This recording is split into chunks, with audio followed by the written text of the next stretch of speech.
இனிய உறவுகளே, இங்கே முத்து வந்து பணப்பையோடு இங்கே வராங்க. எவ்வளவோ சொல்கிறாங்க, ஆனால் முத்துவை நம்பலைங்க. முத்து பக்கமே திருப்பி விட்டுறாரு அருண்.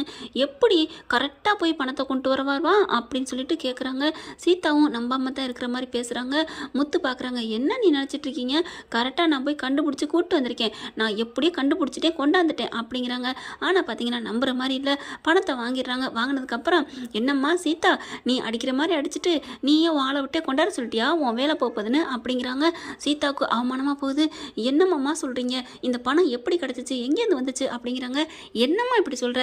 வழிபோக்குன்னு நீ சொல்லிட்டா, மீனா சொன்னா, அதனால அந்த இடத்துல போய் தேடி பிடிச்சி எப்படியும் கண்டுபிடிச்சி அவன் வண்டியை பார்த்து சிசிடிவி கேமராவில் பார்த்து நான் எப்படியும் கொண்டாந்துட்டேன். நீ என்னம்மா இன்னும் நம்ப மாட்டியா அப்படிங்கிறாங்க. அதுக்கு மேலே பணம் வந்தேன்னு இங்கே என்ன பண்ணுறாங்க, எப்படியோ பணம் கிடச்சிருச்சு, இனிமே நான் உன்னை வேலைக்கு சேர்க்கறதுல அர்த்தமே இல்லை, கிளம்புமா அப்படின்னு சொல்லிடுறாங்க. சீதா பார்க்குறாங்க, என்ன சொல்கிறதுனே தெரியல. ஒரு மாதிரியா முகத்தை தொங்க போட்டு போகிறாங்க.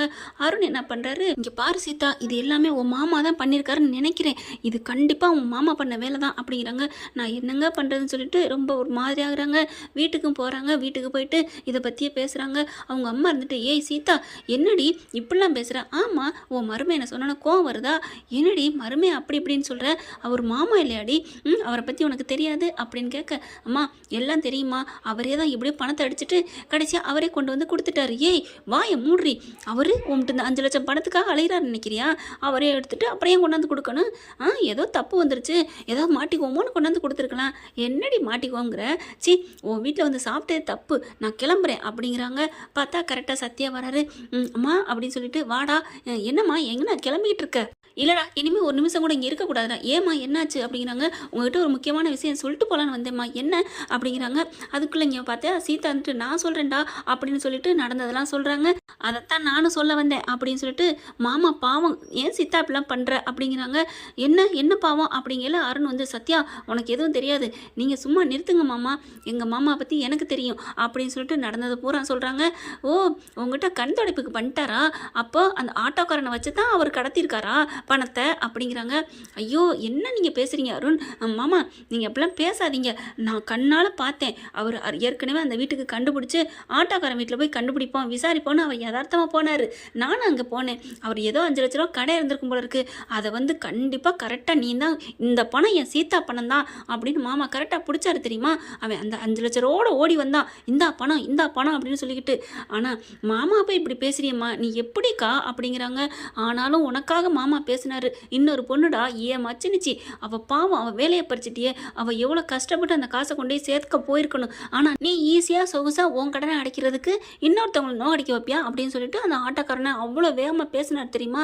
அதுக்கப்புறம் இந்த கடனை எப்படி 5 லட்சம் அடைக்கிறதுன்னு எங்களுக்கும் பதில் சொல்லி அவங்களுக்கு வழிவகுத்து விட்டாரு. ஆட்டோக்காரரை ஓவர் டோட்டி பாரு.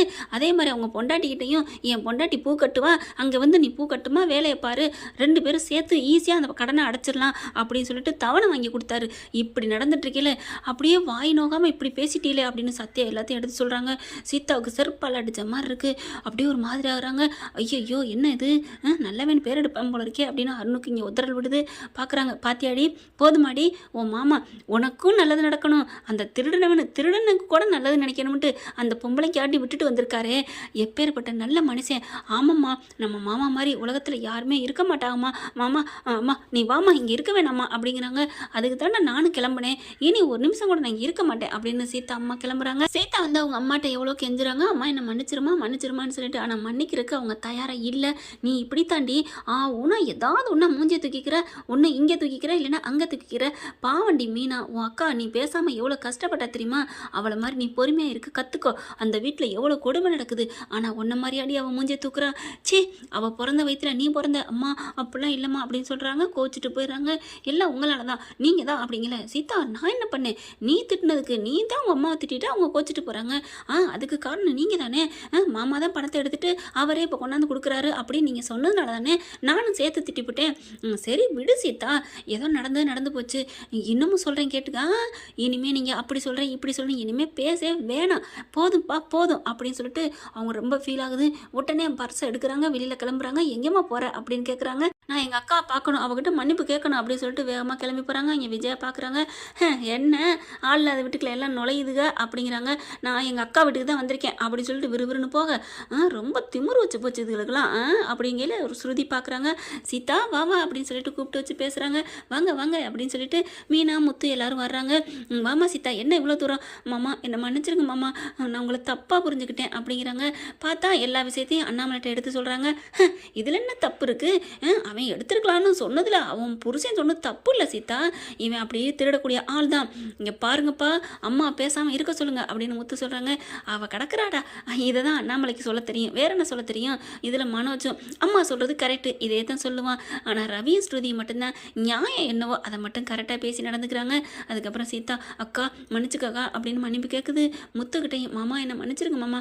சீதா விடு, அந்த நேரத்தில் அப்படித்தான், யாராக இருந்தாலும் அப்படித்தான் நினைக்க சொல்லுவோம், நீ எதுவும் நினைக்காத, நீ கிளம்பு அப்படிங்கிறாங்க.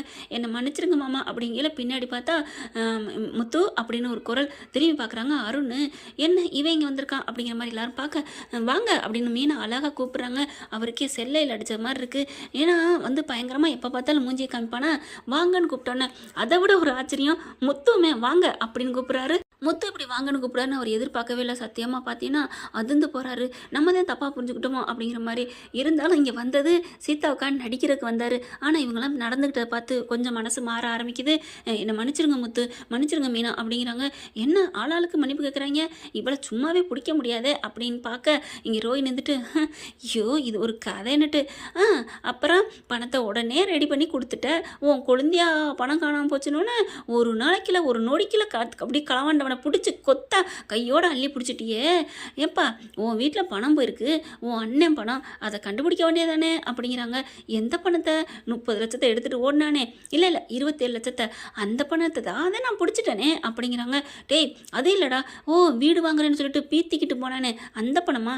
டேய் நான் அதை சொல்லலடா, வேற எந்த பணம்? ஆஃபீஸில் இருக்கையில் உன ஷோரூமில் 3 லட்சம் போச்சே அப்படிங்கிற. ஐயோ அப்படின்னு ரோஹிணி பம்முது. அந்த 3 லட்சம்டா, அதை கண்டுபிடிச்சியா நீ? அதை கண்டுபிடிக்கலைல, கண்டுபிடிக்க தரான் இல்லைல்ல, அப்புறம் என்ன வாய் சவுடால் விட்டுக்கிட்டு இருக்க அப்படின்னு கேட்க, விஜயா நீ சும்மா இருக்க மாட்டியா அப்படிங்கிறாங்க. அப்பா அப்பா விடுங்கப்பா அப்படின்னு சொல்லிட்டு, பணத்தெல்லாம் யார் எடுத்துட்டான்னு எனக்கு ஏற்கனவே தெரியும், அப்புறம் வீட்டிலே வச்சுக்கிட்டு நான் ஏன் வெளியில் தேடணும்? டேய் என்னடா என்னடா என்னையே சொல்கிறியா? டேய் மனோஜ், நீ எடுத்திருந்தா நீனே ஏன்டா சொல்ல போகிற? அதுக்கெல்லாம் நீ லாய்க்கு இல்லை. அப்புறம் என் பொண்ணாட்டி எடுத்தான்னு சொல்கிறியா? டேய் அந்த பாஸ்வேர்டு தெரிஞ்சது 2 பேருக்கு தான்டா, ஒன்று நீ இல்லைன்னா அப்புறம் இன்னொன்று யார்? அந்த பழம் தான் இந்த பழம், இந்த பழம் தான் அந்த பழம்னு வாழைப்பழ கதை சொல்லக்கூடாது சரியா அப்படிங்கிறாங்க. உடனே ரோஹிணி கோவம் வருது. முத்து அப்போ என்னைய சொல்கிறீங்களா? அப்புறம் யாருங்க? அப்புறம் யாரை சொல்லணும்? நானும் எடுக்கலை. அப்போ நீங்கள் 2 பேரும் எடுக்கல, யாரோ எடுத்துட்டாங்க தானே? அந்த ராஜா ராணி தான். இங்கே பார், அவங்கள பற்றி சொல்லக்கூடாது, அவங்க வந்து உண்மையெல்லாம் சொல்லிட்டு போயிட்டாங்க, சும்மா சும்மா இல்லாதவங்களாடி என்னவும் பேசக்கூடாது அப்படின்னுட்டு. இங்கே பார், இங்கே அவங்க நீங்கள் எடுக்கலன்னு தெரிஞ்சிச்சுல, டக்குன்னு முத்து என்ன பண்ணுறாங்க, போலீஸுக்கு ஃபோனை போடுறாங்க. எதுக்குன்னு ரோஹிணி பறக்குது. என்ன பரலரம்மா, ஏன் பறக்குறீங்க? போலீஸுக்கு தான், யார் எடுத்தாங்கன்னு தெரிஞ்சாகணும்ல. அதெல்லாம் வேணாம், கடை பேர் கெட்டு போயிடும். உலகத்தில் நிறைய இடத்துல திருட்டு நடக்குதான், பேர் கெட்டு போயிடும்னு யாராவது சொல்லாமல் இருந்தால் என்ன ஆகும்? ஆனால் உன்னோட மனோஜ், பணம் காணாமல் போனது உண்மையா இல்லையா? டே உண்மைதான்டா அப்படின்னா நீ கம்ப்ளைண்ட் கொடுத்தீங்கன்னா ஒரே வாரம் இல்லையா 1 மாதத்துக்குள்ள அந்த பணத்தை கைப்பற்றிடுவாங்க. அதில் ஒரு 50,000 1 லட்சம் செலவானாலும் மீதி 2 லட்சம் கிடைக்கும்டா. நினச்சி பாரு, 2 லட்ச ரூபா கிடைக்கும். அதுக்கப்புறம் அவன்ட்டு வந்து உழைச்சி கிழச்சி இன்னொரு 1 லட்சத்தையும் வாங்கிடலாம். உனக்கு வேணுமா வேணாமா? எனக்கு வேணும்டா முத்து, அப்போ போய் கம்ப்ளைண்ட்டை கொடுடா அப்படிங்கிறாங்க. நான் கொடுக்குறேன் நீனே கொடுடா அப்படிங்கிறாங்க. ரோஹிணிக்கு அப்படி நடுக்கம் வருது. ஐயோ வந்துட்டாங்கன்னா போலீஸை பற்றி சும்மாவே சொல்கிறதுன்னா கண்டுபிடிச்சே போடுவாங்களே அப்படின்னு நடுங்குது. கரெக்டாக மீனாவும் முத்தும் கண்டுபிடிக்கிறாங்க. அப்போ இவ தான் எடுத்துருக்கணும் அப்படின்னுட்டு. ஓகே ஃப்ரெண்ட், பார்க்கலாம், இப்படி தான் போகலாம். இந்த பதிவு உங்களுக்கு பிடிச்சிருந்துச்சுன்னா உங்கள் பொண்ணான கையில் லைக்கை போட்டு சப்ஸ்கிரைப் பண்ணிடுங்க. Thank you friend.